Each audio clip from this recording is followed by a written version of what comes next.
Hello there, Kyle Katarn here, I'm the Bendu. coming back for another reaction to Ahsoka. This is part 6.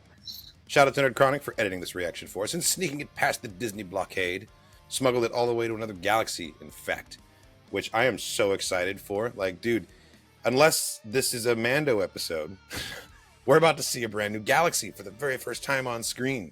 Right? Yeah, That's huge. we had to travel through the mouth of a Purgle. I'm not going to say how we got out, but I will say for this part 6, the thumbnail that they have for Balon, like that beard. There's something about like the blackness of his armor, and then like the darkness of the shoulder pads, and then just how bright white and just stoic and square. It's a great look. It's such an epic thumbnail. Balin's skull is may he be a beard role model to us all. But yeah, so it goes without saying that the last 2 episodes really have been an absolute hallmark when it comes to anything and everything Star Wars. It's fucking phenomenal, honestly. It's been everything and anything that the fans could have asked of, and the response that I've seen online from all walks of life of people has been nothing but positive. This show has really inspired and brought out a lot of the fan giddiness out of people again. 100%. Myself definitely included. I feel like all of the Disney Plus Star Wars shows so far have had a different like mission statement, like a different objective of what they're trying to bring to the audience. Some of them really tried to make you think and critically analyze, and some of them I feel like for Ahsoka, the main mission here is to entertain. And to like, it's so give you a story twist, give you a visual, give you something that makes you say wow, you know. And I feel like it's hit that mark so many times over, and that's really where my expectation is for this now, is that I'm not expecting to be blown away in the ways that I was with other shows. I'm expecting a different kind of experience from this, and it's been delivering. Like you said, the mysticism, the way it's really injecting that like mysterious spirituality back into the Force. And I think midichlorians have their place, but broadening it a little bit and making it less definable terms, I really think helps you suspend disbelief and just like be in there in the moment when you're hearing these Jedi teachings. Like, I try not to analyze them too closely, because then you start to ask like questions based in logic, and I feel like logic doesn't really have a place in a lot of this, you know. Well, this is fantasy. Yes, it is fantasy. At the end of the day, they are still space wizards. But I mean, when it comes to the midichlorians thing, because like that argument has been throwing around a lot too, and like, oh, how is Jason able to like notice things, blah blah blah, and it's like, I forget what interview it was, or if it was even Qui-Gon who said it in episode 1, but he said that midichlorians are in everything. It's only the level of like percentage within like a living or like an actual count, body. right? Yeah, that makes it so that you can hear it. It's like everyone has the ability to be in tune with like the energy field, just like when you walk into a room and you're like, oh man, somebody had an argument in this room. Or like you feel the vibes. You still feel vibes, yeah. But it's just the level of like how manipulative you are and can be with those vibes. And just being in tune with like just reading the non-verbal cues from everything around you. I'm able to reconcile both philosophies together. I think that yes, the Force touches everything, therefore midichlorians are in everything. And Force sensitivity just refers to a higher count of midichlorians in your system. Exactly. However, applying that to the new philosophy that we've been given in this show, where anyone could potentially practice and train and learn Jedi skills, I think that the more open-minded you are, like the more open you are and receptive to the midichlorians, allows them to reproduce in you more, and so that's why you have a higher count. Well, so it's a little bit of science, a little bit of spirituality. It's like, yes, there are midichlorians, but you have a higher M count based on how open-minded you actually are and receptive to the teachings. That can happen, yeah. Like there's an actual biological process that's happening there as you open yourself to the Force. That's fair. That's the way I view it. This is my headcanon. Don't come after me. Yeah, this is just me spitballing, taking 3 different things and trying to wrap them into one. So yeah, right. But when it comes to like Sabine's training thing, and everyone like, oh, can she use the Force? Did she use the Force? And it's like, we've seen Mandalorian, like she's just Sokka. She's literally just Sokka. Like, Just because she's using a lightsaber, like she could, like you can still be taught Jedi shit, and like absolutely. Oh God, why? Do you think? Would you consider Chirrut Imwe a Jedi? Hold on.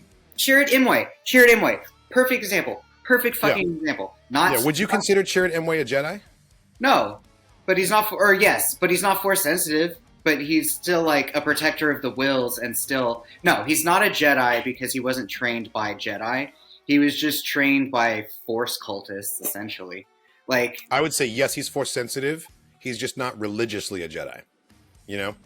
But he's still. What do you mean by religiously a Jedi? Because he's not. Payroll. I mean, he wasn't raised in the Jedi religion, but he still is sensitive to the Force and receptive to the Force, and it does enhance his abilities. He just doesn't have telekinesis like straight up. Yeah, that's fair. But he can dodge blaster bolts and shit. That's very Jedi. Can hear it. He hears the shit. He daredevils it. He's Daredevil. And because when you lose a sense, your other senses compensate to strengthen your awareness. There's an argument to be made that becoming blind strengthened his connection to the Force. Yeah, 100%. And one of the senses that was enhanced because of it was his attunement to the Force around him. Yeah, but I don't. But he's not necessarily directly Force sensitive, like that little kid, like the little kid that we saw in Revenge of the Jedi. Broom Boy in The Last Jedi. Broom Boy, yeah. Broom Boy. Like that's different. We saw Broom Boy use full on telekinesis to like. He actually used a move. Yes. Yeah. Whereas like Sabine, all she's doing is learning how to be balanced enough within herself to learn how to use a fucking lightsaber. We literally saw Din Djarin use the same thing. We've seen Bo-Katan do the same thing. Like, it's not the first time we've seen non-Jedi use Jedi weapons. No, not at all. I think the point that's trying to be made here in this show is that, like, talent is not as important as training and practice and skill. And that's evidenced by the fact that, yes, Broom Boy used telekinesis to move the broom, but Chirrut Imwe would absolutely body him in a fight. Oh, yeah. 100%. 100%. Like, 100%. One-sided fights of history right here. Yeah, Broom but Boy it would be interesting. Guy. But now that you bring that up, though, it'd be interesting to see Chirrut and a Mandalorian in a fight, though. You know, like would he be able to hear a grappling hook? How would he deal with I don't know, man. The guy killed a TIE fighter with a bow and arrow. All right, and then the TIE fighter killed a turbo laser turret. It was like a multi-kill with a fucking bow and arrow. Yeah. Well, it was a bowcaster. It was a large bowcaster. Still, one single projectile, a dozen dead. Yeah. Yeah. And then there's Thrawn, who would use both fucking eyes, but he did it with a one-handed pistol and like was able to dodge a TIE interceptor. But this is Star Wars, right? Plot armor. But still, it's a very real thing. It's a real thing. If you want seriousness, go back to Andor. Exactly. And that's kind of what I was trying to say, is that like there's a different objective for each of these shows. Some of these shows want you to really think about it and reframe it in a realistic context. And some of these shows are like, look, what is the coolest thing we can do? You know, following the rule of cool. And I think there's both of those ideas are perfectly acceptable, you know? Oh, yeah. I'll take all the different kinds of Star Wars, no matter what the genre is or what the artistic intention is. It's all fair game. Moff Gideon's whole purpose was rule of cool. His whole self-identity was, I'm going to steal... You know he was sitting in his room, like, gluing those spikes onto his Mando helmet, being like, I'm going to be so fucking cool. Everyone's going to be so scared. Yeah, exactly. And then he ends up, like, fucking breaking the Darksaber in half. He's like, Mando's in their trinkets. Kink. So it's like... It was strong. If I can't have it, no one can. Exactly. Fucking awesome. Exactly. Well, I don't think I can humanly wait any longer. The episode is out. There's a whole new Star Wars galaxy waiting for us. We got to do this. Are you ready, best friend? Do it. We're just going for it. We're just going there. Okay. Natural. Beautiful. God, look how beautiful. Yeah. Man. They're just swimming. I love how different their hyperspace looks. They're traveling. Oh, that's true, because ours is like spirally and cloudy. Theirs is just straight rainbow bridge. History of the Galaxy, parts 1, 2, and 3. 1 being the best, of course. Is that a subtle reference to Mangold's Dawn of the Jedi film? She went with the enemy willingly. Impossible. I saw it through the Force when I held the map. Well, you heard it through the Force. I don't know if she knows about the whole getting choked out thing. Like, that was after she gave the map. Right, but it's important context. She's very much a prisoner here. The Force provides you with insight. Perhaps for Sabine, it was the only choice. That was great. I love how Hu Yang absolutely bullies the daylights out of Sabine whenever she's around, but when she's not here to defend herself, he absolutely sticks up for her, like he's doing right now. A long time ago, in a galaxy far, far away. Aww. That was cool. God, speaking of which, I guess we're going to a galaxy far, far away right now. Hey! Nice. That was well timed. We had a deal. You promised me I would see Ezra again. Hey! Hey! We had a deal! Did you? Bro, Balin's such a dick. He's such a good dick. That's a quote. Tracking complete. We have arrived at our destination. God, the droid's voices are so garbled. Oh my god, here we go. Here we go. Oh, look at the lighting. Oh my god. See, like, I understand that she's related to the Dathomiri Night Witches, quote unquote, but I wish she just had a little bit more of their flavor. But she's not straight from Dathomir, so I guess. So it makes sense. It makes sense. I just look at this. That is Peridia, the ancient homeworld. Our first planet in a new galaxy. The Jedi Archives spoke of this place. Dathomir homeworld confirmed. Bro. My people were among the first to harness and ride the creatures. And that's so fucking cool, dude. The whales came here to die. The whales came here to die. Like an elephant graveyard? That's oh, dude. The ring is made of whale bones? This went real Lion Quake. Yeah, that's fucking metal, dude. It's totally like an elephant graveyard. We are receiving a beacon signal from the planet's surface. Let us not keep them waiting. Are we going down there? I have to know. I have to know what's down there, man. Is there still a population here?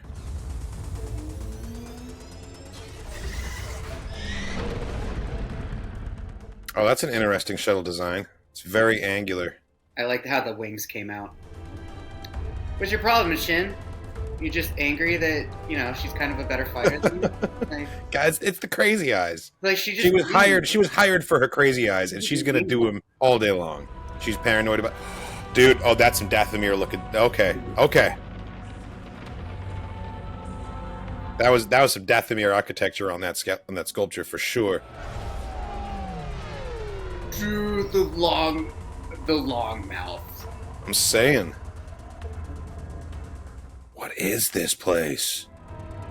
Show me live action Mother Talzin. Let's go. Dude, that looks like... The fucking Minas Tirith? Yeah. Yeah.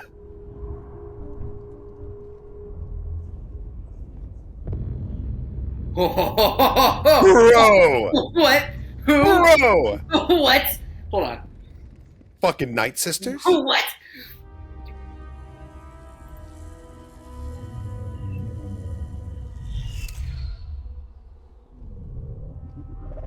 They look amazing. Welcome, child of Dathomir. You do our ancestors credit. Thank you, Great Mother. Your visions guided me across the stars. Dude, these are the Witch Supremes. Are you fucking kidding me? It reeks Jedi.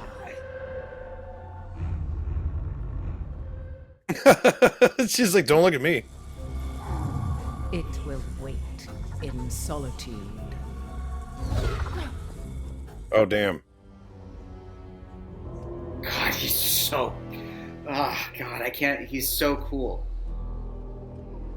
Yeah, I mean, it really is the best word to describe so uncomfortable. He's so uncomfortable there.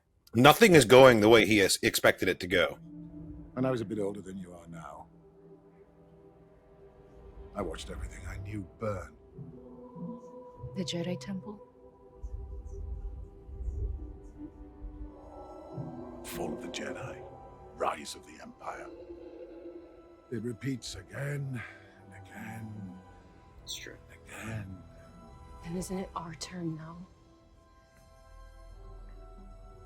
I love it. He's talking about the franchise. There'll always be more wars for more movies.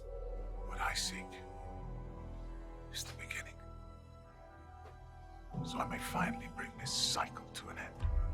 God, that's such a cool motivation. He's such an interesting bad guy. Even their relationship and their master apprentice dynamic is like so genuine. You want to root for them, you know? Like, but you don't, but you do. Obviously rescued her from somewhere.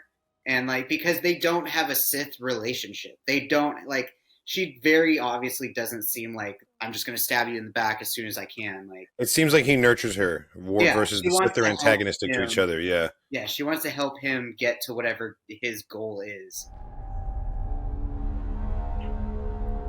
Is it Thrawn?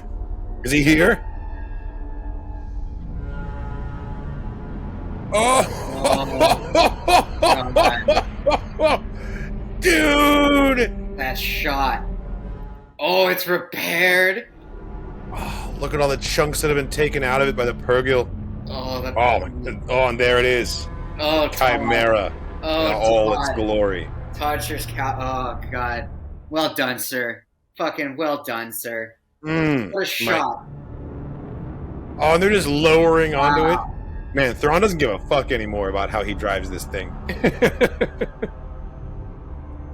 I'm still getting over how amazing the Night Sisters look. Oh my God, look at all these stormtroopers, bro. Come on! Come on! Dude! What? What? Ah! What? There he is.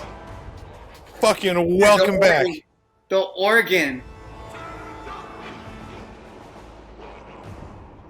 Oh my God. He repaired their armor with kintsugi. Like using gold to fill in the cracks and make it into art because of course he did. Because he's fucking Thrawn. That's so cool. Let's hear the voice. Just a dream has become a frightening reality for those who Yes. He looks fantastic. He looks fantastic. We should all escape this exile. This is Enoch, captain of my guard. He shall begin the cargo transfer. Enoch is cool as hell. Great mothers. Oh, so he does have. They did give him. I brought the prisoner. She could be of some use to us. And you are? Oh yeah, he doesn't know who they are. Balin Skull and his apprentice, Shin Hati. General Balin Skull. Oh my God, backstory. Of the Jedi Order. I parted ways with the Jedi long ago. You would not be the first. The prisoner is Sabine Wren. He knows her. Now there's a familiar name.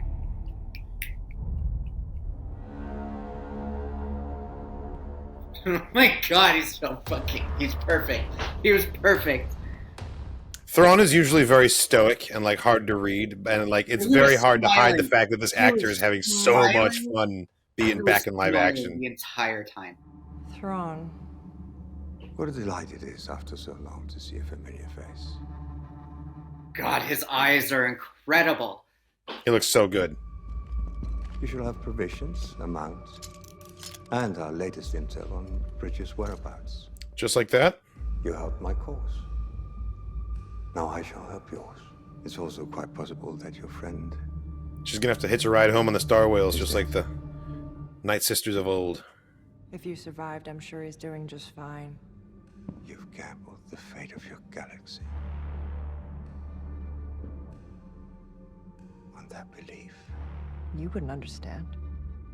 Perhaps not. I'd rather not waste any more time. What kind of ride you got around here? That's actually a savage burn from Sabine, because Thrawn absolutely prides himself on being able to understand, you know? The motivations always. That's true. It was really not him not to understand why she would be willing to risk this. Oh, cool, it's one of the wolf dog things that we saw outside. Oh, he's cute. He's cute in a really, like, ugly, Muppet kind of way. Be warned. Nomads wander this wasteland. God, he looks so cool. Each other for survival. Here are your Enoch. weapons. He looks so fucking cool. Yeah, strong gladiator vibes. Die well. Die well, dude? I can't believe they're giving her back all of her stuff. Like, Thrawn is genuinely grateful. But also, he acknowledges they're leaving her here to die. I mean... Yeah, like, think about where they are. You may follow her at your own pace. Yes, Commander. I thought you were to honor your agreement. Sabine Wren will have the opportunity of finding Ezra Bridger.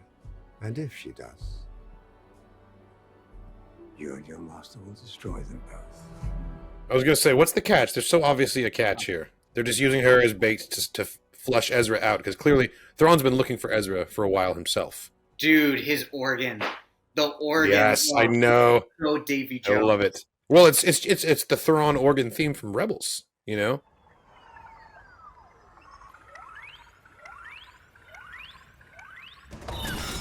Oh! Damn. Oh, well, there goes the mount. Oh, God! Good thing she's got fucking Beskar on. Yeah, dude, yeah. Oh my God, come on, Sabine, shoot one of them. There you go, there you go. Okay. These bandits are sweet. The bright red armor and all the cloth has a very, like, samurai vibe to it. Like, what in the labyrinth-looking creatures are these?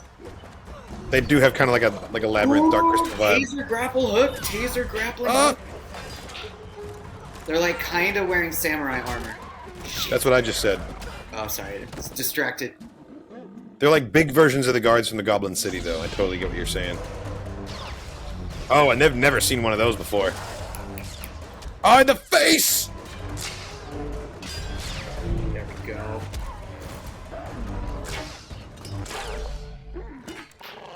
Yeah, he runs away. Oh, look at them go. What an insane visual.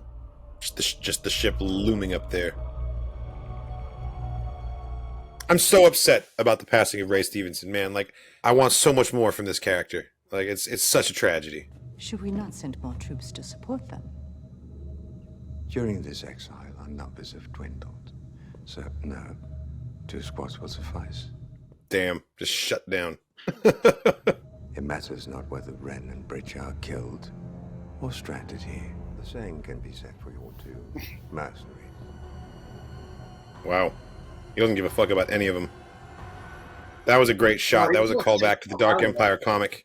He just wants to leave. Sorry, Heir to the Empire comic. You abandoned. I mean, there was shooting going on. Should have known you were a coward. Yeah, he's like, I'm sorry, I was scared. And he came back, right?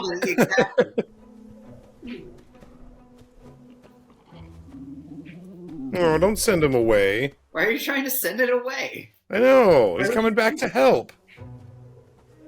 And he's gonna follow again. Yeah, because he's a fucking puppy. He's a good boy. There's good boys in every galaxy. I don't want to be alone. Oh, poor, ugly, cute puppet man. Okay, fine. He's very cute. I'll give you another chance, but you better not bail on me. Ugly ass cat. Got it? I think that's what makes him cute is that he's so ugly. You got something? I mean, Ezra is like the Radagast of the Jedi, so like, if anyone Meeting with animals. Yeah. Do you think we're gonna find Ezra? This episode? Yeah. Do you think we're gonna find him like right now? I mean, they very easily could just like show us his hut. They very easily could do. I don't think he's on the planet anymore. I think we're gonna find the clue that takes us to the next place, etc. It's gonna be able to. We're not gonna find until the end of the season, I bet. It's a rock. You're embarrassing yourself. Unless it's not a rock, it's an armadillo. Yeah, there's something about that rock. Oh, what? Little puppet man? What in the Jim Henson is this? I'm not gonna hurt you. Oh my god, does that have a waistcoat on? He has a little fucking waistcoat on. He's like a little hobbit man. A hobbit lobster Ninja Turtle. No, it won't hurt you. I love it. That's a practical puppet. Recognize this? What? This? Ooh, if he knows that symbol, that means he's probably seen Ezra. Wait, he's a rebel? What? Oh, Ezra fully gave him that.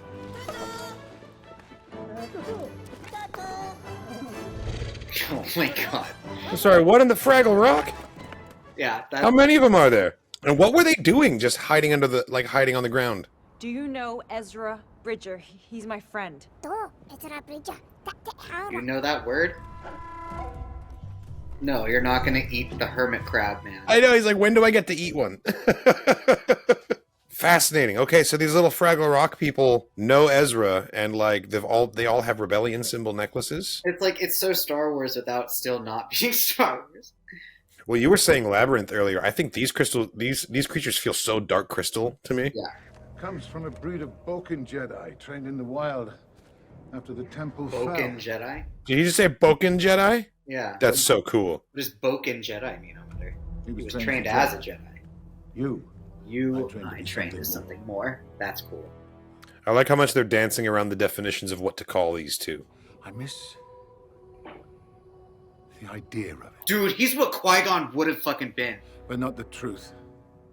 The weakness.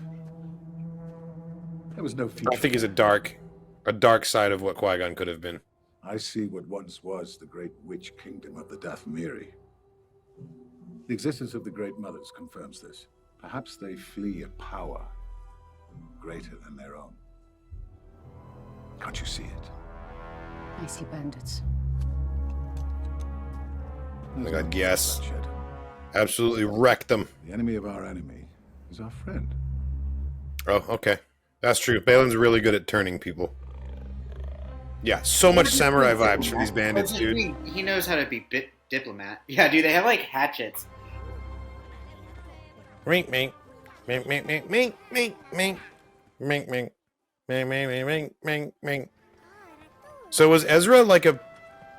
Is he here? They're so roly-poly. You know what I bet it is? I bet there's like a statue of him, and that's why they all know who Ezra Bridger is, but he's not actually here or something, you know?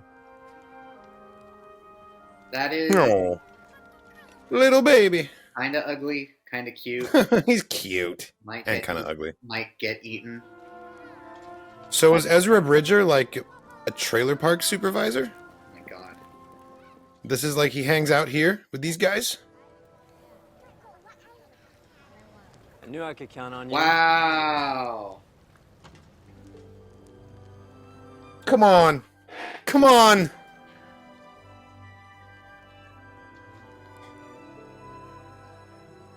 Come on.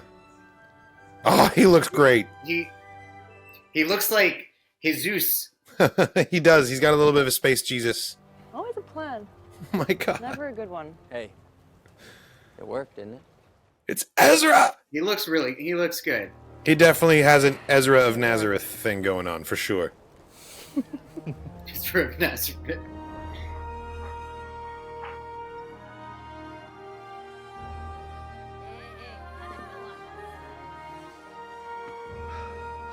We finally found him, dude. After like 9 years, 10 years, Jesus. How did you find me? How did you get here? Let's not talk about that. Not right now.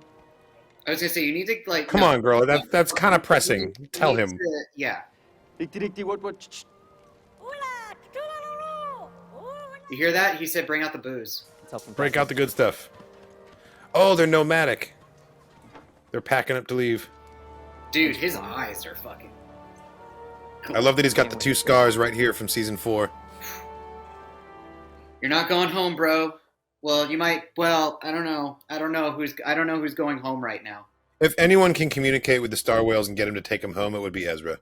That's true. We could just like hop into the... Which begs the question of why hasn't he done that yet? So maybe there's a snag. Another comes. A Jedi. They ride the travelers. Well, that is unwelcome news. They call the Star Whales the Travelers. I thought it was beyond you to underestimate a Jedi. Death and resurrection are common deceptions played out by both Knights and Jedi. Damn. Called out. No, we shall consider Ahsoka alive until we know otherwise. No. And we shall... It's going to be a hard fight, man. His senses are all honed to the top of his game. If a Star Whale approaches Peridia, shoot it. Destroy it with prejudice. No, don't hurt the Star Whales. God damn it. Once again require the aid of your dark magic. The thread of destiny demands it, Grand Admiral. Yes! Yes! Yes! Give it to me! Fucking give it to me! Can't believe this. Yes! Yes! All the Thrawn is back! Ezra's back! All the dark lightning. Fucking give it. Jennifer Getzinger, you did an amazing job. Fucking epic. Zombie Night Sister witches. Let's fucking go. The fucking the Kintsugi troopers with the little gold and the red and just man. I need to know everything about Enoch that I can get my hands on. With his epic Black Series, gladiator looking faceplate. Black Series figure needs to be pre-ordered. Black Series helmet, that was so intricate. We've never seen that was fantastic. Oh my god, that was absolutely fantastic. I'm reeling from this. I'm gonna have to rewatch it a couple times. I thought the Night Sisters, the mothers, looked so cool. They haven't really changed the design in all the thousands of years since they migrated from this galaxy back to the original one. They have such a three-faced thing. Oh my god, the fact that we got to hear the reverberating dark magic echo voice, the voice was the coolest part of it. And speaking of the voices and the sound design in general, in the last episode I was talking about the sound design, and I definitely misspoke and said Matt Wood when I meant to say Ben Burt. So if everything I was saying didn't make any sense, that's why I meant Ben Burt, the wrong not composer. Matt. Seeing the Chimera pull up on the tower like that, dude, and then lower down. That was awesome. We've traveled to a galaxy far, far away, to a planet with a ring made of dead space whale bones. And there's Night Sisters here, and fucking Ezra Bridger is here. Oh my god. I don't think it's fully sunk into me yet that we found him. We found him, dude. Well, after what 10 again? So after he's been missing for 10 years ish, yeah, because the entirety, just about a decade, yeah, the entirety of the original trilogy, because, and then the following couple of years where the first Mandoverse stuff played out, yeah, because him and teenage Leia interacted a couple times in Rebels, so it's getting everyone's ages are just so. That was fantastic. Willy wonky. But oh my god, the costume designing, the way that everything looked, the creepy, weird little hobbit hermit crab people, brilliant. Fucking brilliant. Yeah, they were great. They were great. Very Jim Henson feeling. Very Dark Crystal, the Labyrinth character. Which I think what kind of was a really great call, because this is supposed to be a completely different reach of the galaxy, right? But it's still supposed to be within the realm of Star Wars. And Jim Henson and Lucasfilms, and Steven Spielberg, all three of them have just been the biggest of friends. So it would make sense that all right, so what kind of an idea visually can we do for Star Wars? Oh, let's just use one of the other multiverses that we've already created and just take little bits and pieces of those things and put them together. And then, but still give them blasters, and it'll be okay.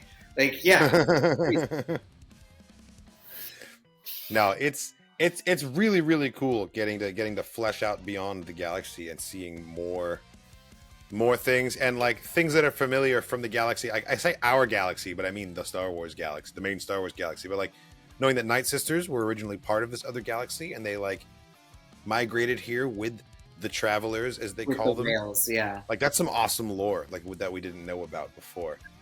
It was very silly, but I enjoyed Hu Yang starting off his story with a long time ago in a galaxy far, far away. That was pretty sweet. It was very fitting. It was very fitting because again, it kind of rings to the. I mean, is it canon or is it actually fact that every movie intro is R2-D2 telling it to the Wills that was the first draft. That was the first draft, yeah. The first draft established that, and it hasn't been established in canon since, but unless otherwise confirmed, there isn't really anything that directly contradicts that. Yeah, so it could just be a reference to... Totally. It's a thing from canon that has not yet been contradicted or replaced. Yeah. I want to know what Balin meant when he said Boken Jedi. Or sorry, what Thrawn meant when he said Boken Jedi. No, it was Balin. It was Balin, right. It was. That's what I thought. There's a group of Boken Jedi that were trained and created after the fall of follow the temple. I don't know. Yeah, I don't know. Because a boken is a wooden training sword in kendo, right? Yeah. So and kendo definitely informs like the saber fighting that we're seeing here. It's heavily used in Kurosawa films, so I think it's just another Kurosawa reference. But I want to know what boken Jedi could mean in this context. Is like training sword Jedi? I think so. Yeah, because anyone at the temple, right? Anyone at the temple or anyone who is traditionally trained was given a Padawan saber, which is still technically a lightsaber. So they were never given like wooden practice swords in any. Well, we've seen boken already in the show. Sabine and Ahsoka were using boken in that first episode. Hence why that reference of boken Jedi could be there, because you're not good enough to have a Padawan, or you weren't in the graces of the temple to be given practice sabers, therefore you needed to practice with sticks. Hence why it's like saying, "Oh yeah, they were a bunch of training wheels Jedi." Yeah, or I see. Yeah. He meant it as a dig. Then okay. Of like they're not real Jedi, or they're non-temple Jedi, sort of a deal. Right. Or kind of the idea of like, like you weren't trained traditionally, so like you're only a Jedi by name. I went to an actual academy, so fuck you. Sort of. Right. It's like I'm classically trained. You're homeschooled. Exactly. We're not the same kind of Jedi. That's what it is. Yeah. Totally. I get that. It's still a bit snobby to say. It's super snobby. Super. You know, whatever. Balin went through what he went through, and he gets to throw some shade at the Jedi that learned from ghosts in a cave, because it's a different experience. He went to university, goddammit. And told the university to go fuck itself, and then... Yeah, and then he dropped out, and then the university burned down, and now he's the only person left with a master's degree in the galaxy. From that... And he's like, fuck you with your online college. It's not the same thing. Yeah. But I'm going to teach you what I know, and I'm going to teach you to be better. Yeah, and then I super liked and appreciated how he's like, I'm going to train you to be better. Like, you're not a Jedi, and don't let anyone call you a Jedi, because you're going to be something more. Yeah. So it's... I love that. I love that they're not pinning down what they are. They're just sort of defining what they are more than and what they are no longer. And I like that. Keep the guessing game going. I'm hoping that there's some more twists coming, and that Balin, he kind of laid out his motivations for us in this episode, with a fantastic monologue, by the way. That was really well acted. Like every time he shows up, he steals the scene, and every time he steals the scene, it twists the knife just a little bit more. That like we won't be getting any more art from this man. That like it's an absolute tragedy. It's true. Absolute tragedy. I'm getting nervous that he's not going to die this season, which is going to make a whole other problem. You know? Yeah. I don't almost want everything he says. Almost every sentence sounds like a song lyric, or like could be a song lyric. Like Yes. Like, we're on the planet of the mother witches. It's like, bro, that's going to be swallowed by the void. Like, fucking tell me about it. No, 100%. It's like, we are approaching the dead whales. This is a place where the whales go to die. Like, you're shit. Like, fucking tell me all about it. Let's go. No, it's amazing. I can't. I'm having trouble formulating my thoughts because I'm still reeling from how much like nonstop payoff we just got. Dude, this whole series is going to be so incredibly binge worthy, and it's just I can't wait. Again, like Mando season 3 is like the metaphor or not the metaphor, but like would be an analogy of like the Sword and the Stone, very like King Arthur, medieval knight sort of like storyline. But this is just like so just Lord of the Rings. This is high fantasy. It feels like high fantasy in a sci-fi setting. Oh which god, is what like Star Wars feels like when it's at its best. Oh my god, some of the fabric scenes of seeing the Mother Witches on the obelisk before we even, or like Sabine, that shot was incredible. Her prison cell. Like some of those shots look straight out of Dune. You know, or like I was thinking Dune too, heavy on the like mysticism in space, lots of robes, lots of solemn, long, wide shots, big scales. It's the solemn wide shots. I think that's what it is. It's like there's certain and a lot of flowing fabric, a lot of dark flowing fabric in big, wide open spaces. That's a Dune thing too. Yeah, and they're this was fantastic. I'm going to rewatch it like I think 3 more times at least before I go to bed tonight. We only have 2 episodes left, and there's a lot that can happen and could happen. As always and anyways, we are 100% for the SAG-AFTRA strike. So if we do want to see more Ahsoka, if you do want to see Andor Season 2, remember just to be supportive of local writers, artists, and creators with the lighting department, with prop makers, everyone and all of them. So like, you can message like everyone. You can continue. Yeah, so it's like you can message Disney, you can message Netflix, you can message Amazon. Like yeah, it may go into some larger email field, but like with enough people just spamming the shit out of them and complaining, like that's the whole point of striking, is to like change these agreements, change what people are able and how able or people are able to make. And the landscape has changed, and the legal language needs to change along with it and be updated for the times. And we live in an era where streaming is the primary and predominant way that people engage with media now, and that needs to be reflected in the way residuals are paid out. It needs to be job security, there needs to be protection from AI, all kinds of different things that both SAG-AFTRA and the WGA are working towards and fighting for right now. And if it wasn't for the union, if it wasn't for the labor of the people in these unions, we would not have shows like Ahsoka to enjoy. And it's very important to support the people, the source of the art. The artists need support. Yep. You know, it's the studios and the CEOs. It's their bottom line is not even the issue. Like they make so much money, and they're being asked to part with such a small fraction of it, and then it's a win-win for everybody. But they can't even see their way clear to that. It's a mess. It's a mess. But yes, thank you for bringing that up. As you said, we will stand firmly in solidarity with SAG-AFTRA and WGA. Thanks for watching, everybody. I hope you enjoyed our reaction to Ahsoka Part 6. This reaction was edited by Nerd Chronic to comply with fair use, but if you want to check out the full-length, uncut version of this reaction, it's available on Patreon. There's a link in the description of the video to the Patreon page. All right, go for it. You can also follow us on the various social media platforms as Twitter and Instagram. Let us know in the comments what you've loved so far about Ahsoka, what you look forward to, how you're feeling about this entire series and season so far. And what do you? And hit us with your predictions for the ending. How do you think this whole thing's going to shake out? We would love to hear from you. I said we only have 2 more episodes. Yeah, exactly. So we're running out of time here. Are we going to get a satisfying conclusion? Is it going to be a big old cliffhanger? These are questions we're going to get the answers to pretty damn soon. And I'm going to be sad when this show's over, man. I've really been enjoying watching Ahsoka every week. This one's been particularly fun. It's true. I am super excited because of all the costumes as well. My final thought. Seeing future cosplayers is going to be incredible. Seeing all the aliens, all the Glupshitos, and I hope to see covens of Dathomiri Night Witches at our next. I want to see a lot of Night Sisters. I want to see some Kintsugi troopers too, please. Yeah. Like, I'm about to go break one of my helmets and repair it with gold, and it's going to look so good. Full custom armor, wrap yourself with some dark red. Legit, why not? Why not? It's such a cool, easy way to modify a helmet. Like, it's brilliant. And the fact that it's like an art form, and that Thrawn of all people would take these broken armor and turn it into art, like, it's so on brand for him. I love it. Love it. No, fantastic so far. The next episode can't get here soon enough, but we're signing off. Thank you so much for watching, everybody. Check out the rest of the channel for more content, reactions, and reviews. Watch the full-length version on Patreon. And as always, may the Force be with you.